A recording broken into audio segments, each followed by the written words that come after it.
రీతూ వర్మ నటించిన Devika and Danny web series Jio హాట్స్టార్లో విడుదలైంది.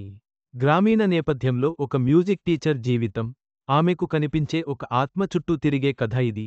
హీరోయిన్ రీతూ వర్మ నటించిన మొదటి web series Devika and Danny. Joy Films బ్యానర్పై సుధాకర్ చాగంటి నిర్మాణంలో బి. కిషోర్ దర్శకత్వంలో ఈ సిరీస్ తెరకెక్కింది. Devika and Danny web series నేడు జూన్ 6 నుంచి జియో హాట్స్టార్లో స్ట్రీమింగ్ అవుతోంది.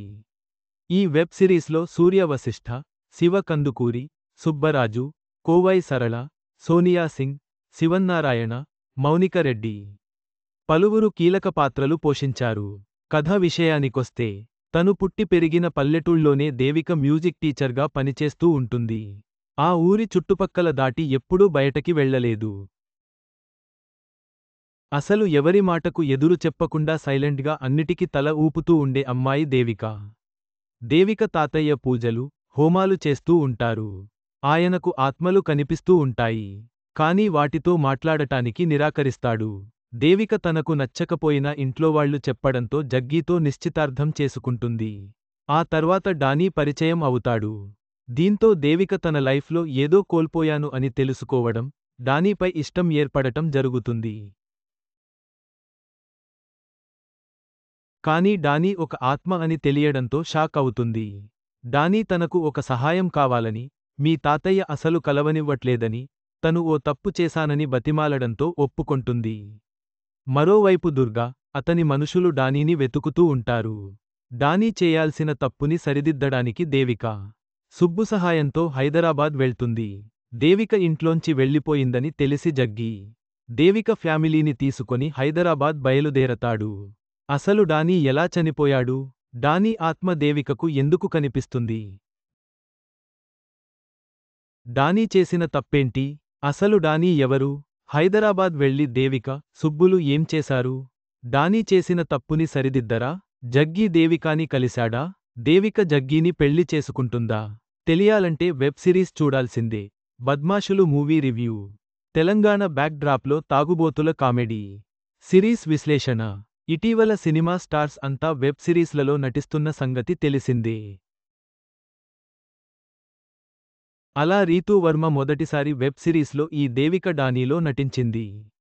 ఊళ్ళో సింపుల్గా అమాయకంగా బతికే ఓ అమ్మాయికి ఆత్మ కనిపిస్తే ఆ ఆత్మ కోసం, తన కోసం ధైర్యం చేసి ఏం చేసింది అనే కాన్సెప్ట్తో ఈ సిరీస్ని 7 ఎపిసోడ్స్, ఒక్కో ఎపిసోడ్ సుమారు అరగంట ఉండేలా తెరకెక్కించారు.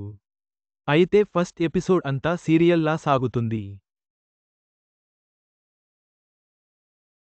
సెకండ్ ఎపిసోడ్ చివర్లో డానీ ఆత్మ అని తెలియడంతో సిరీస్పై ఆసక్తి నెలకొంటుంది. అయితే అప్పటివరకు డానీ ఆత్మ అనే సందేహం రాకుండా చాలా బాగా నడిపించారు. కామెడీ, లవ్, హారర్, యాక్షన్ ఇలా అన్ని కలగలిపి చూపించారు. డానీ ఫ్లాష్ బ్యాక్ ఎమోషన్ బాగుంటుంది. కోవై సరళ పాత్ర బాగా రాసుకున్నారు. దేవిక తాతయ్య పాత్రకు బాగా బిల్డప్స్ ఇచ్చారు కానీ ఆ పాత్ర గురించి పూర్తిగా క్లారిటీ ఇవ్వకుండా వదిలేశారు. అక్కడక్కడా జగ్గీ పాత్ర, దేవిక ఫ్రెండ్స్, సుబ్బు పాత్రలతో కామెడీ బాగానే వర్కౌట్ చేశారు. అయితే మొదట్లో దేవిక, డానీ మధ్య వచ్చే సీన్స్ రొటీన్ లవ్ స్టోరీ సీన్స్లా అనిపిస్తాయి.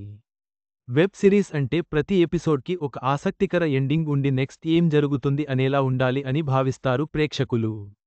కానీ ఒక్క సెకండ్ ఎపిసోడ్కి తప్ప మిగిలిన ఎపిసోడ్స్ అన్ని ఎండింగ్స్ సింపుల్గానే ఉంటాయి. ఒక ఆత్మకి హెల్ప్ చేయడం అనే కథ ముని, కాంచన లాంటి అనేక సినిమాల్లో చూసేశాం. అయితే అవి హారర్గా చూపిస్తే ఇది ఫ్యామిలీ ఎంటర్టైనర్గా చూపించారు.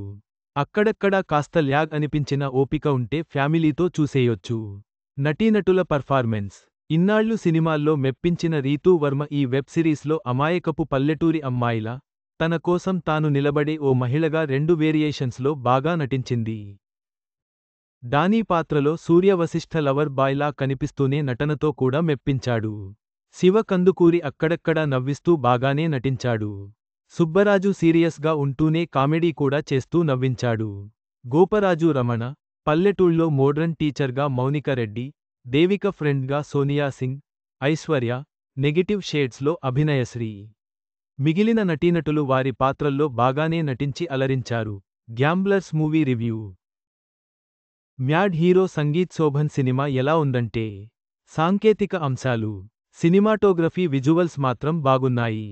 బ్యాక్గ్రౌండ్ మ్యూజిక్ కూడా సింపుల్గా బాగుంది. సిరీస్ సగభాగం పల్లెటూళ్ళలో పచ్చని పొలాల్లో షూటింగ్ చేసి అందమైన లొకేషన్స్ చూపించారు. రెగ్యులర్ కథే అయినా సింపుల్ కథనంతో తెరకెక్కించారు. నిర్మాణపరంగా బాగానే ఖర్చుపెట్టినట్టు తెరపై కనిపిస్తుంది. మొత్తంగా దేవిక డానీ సిరీస్. పల్లెటూళ్ళలో ఉండే ఓ అమాయక టీచర్ హైదరాబాద్ నుంచి వచ్చిన ఆత్మకు ఎలా సహాయం చేసింది, తనని తాను ఎలా మార్చుకుంది అని చూపించారు. గమనిక: ఈ వెబ్ సిరీస్ రివ్యూ కేవలం విశేషకుడి వ్యక్తిగత అభిప్రాయం మాత్రమే. దేవిక జీవితంలోని అనుకోని మలుపులు, ఆత్మ డానీతో ఆమె ప్రయాణం చివరకు ఎలా ముగుస్తుంది అనేది తెలుసుకోవాలంటే సిరీస్ చూడాల్సిందే. కథనం ఆసక్తికరంగా ఉంటుంది.